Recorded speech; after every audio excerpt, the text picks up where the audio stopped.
Hello बच्चों, welcome to the channel. तो चलिए आज हम लोग पढ़ते हैं डीएवी स्कूल कक्षा 4 की हिंदी की पुस्तक का पाठ 13। पाठ का नाम क्या है? चतुर चित्रकार। ये एक कविता है, चलिए इसको गाते हुए पढ़ते हुए इसको समझते हैं। चित्रकार सुनसान जगह में बना रहा था चित्र, इतने में ही वहाँ आ गया यमराजा का मित्र। देखिए यहाँ क्या बोल रहा है, चित्रकार जो है वो एक सुनसान जगह में क्या कर रहा है, चित्र बना रहा है। और इतने में यहाँ क्या होता है, यमराजा का मित्र वहाँ आ जाता है। यमराजा का मित्र यानी शेर। शेर को यहाँ पर यमराजा का मित्र कहा गया है। उसे देख चित्रकार के तुरंत उड़ गए होश, नदी पहाड़ पेड़ पत्तों का रह ना गया कोई जोश।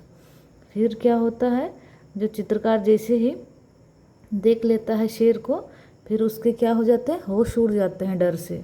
और जो बना रहा था चित्र में नदी पहाड़ पेड़ पत्ते, वो सब का भी कुछ बनाने का जोश नहीं रह जाता है।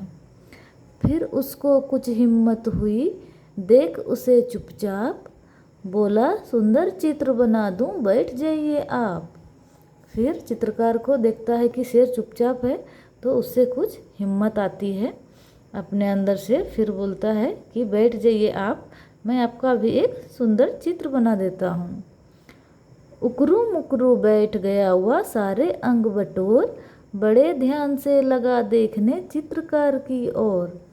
फिर जो शेर है क्या करता है, उकरू मुकरू होकर के, मतलब पूरा शरीर को समेट करके वो बैठ जाता है और क्या करता है, बड़े ध्यान से चित्रकार की ओर देखने लगता है, जैसे कि वो बैठा है शांत से और तुम मेरा चित्र बनाओ। इस भाव को लेकर के मन में वो बड़े ध्यान से चित्रकार को देखने लगता है। चित्रकार ने कहा हो गया आगे का तैयार, अब मुँह अब उधर तो करिए जंगल के सरदार। फिर चित्रकार क्या कहता है, आगे का हो गया है तैयार, अब मुंह को उधर तो करिए, मतलब मुंह पीछे करके बैठ जाइए जंगल के सरदार। यानी ये शेर को संबोधित किया जा रहा है, जंगल का सरदार कह करके। बैठ गया हुआ फिराकर पीठ फिराकर चित्रकार की ओर, चित्रकार चुपके से खिसका जैसे कोई चोर। फिर जो शेर है क्या करता है, चित्रकार की ओर पीठ फिराकर, मतलब चित्रकार की ओर पीठ करके वो बैठ जाता है।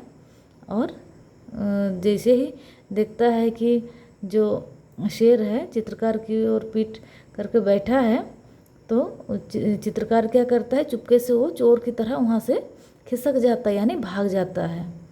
बहुत देर तक आंख मूंद कर पीठ घुमा कर शेर, बैठे बैठे लगा सोचने इधर हुई क्यों देर। फिर बहुत लेट तक वो पेट घुमा कर बैठा हुआ है और बहुत आंख मूंद कर को बैठा हुआ है। फिर बैठे बैठे वो सोच रहा है कि इधर इतनी देर क्यों हुई। झील किनारे नाव लगी थी, एक रखा था बांस, चित्रकार ने नाव पकड़कर ली जी भर के सांस।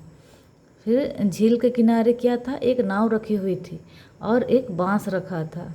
और चित्रकार ने क्या किया, नाव को पकड़ ली, पकड़कर वो पानी में चला गया और क्या किया, जी भर के सांस लिया। जल्दी जल्दी नाव चलाकर निकल गया वो दूर, इधर शेर था धोखा खाकर झुंझलाहट से चूर। फिर जैसे ही शेर को पता चल गया कि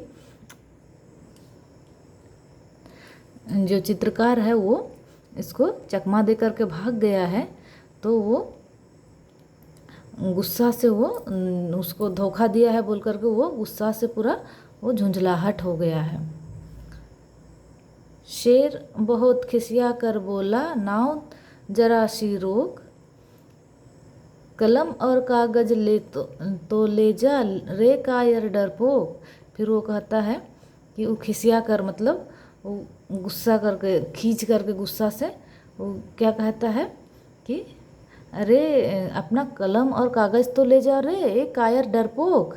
ऐसा करके उसको वो चित्रकार की को वो कहता है शेर।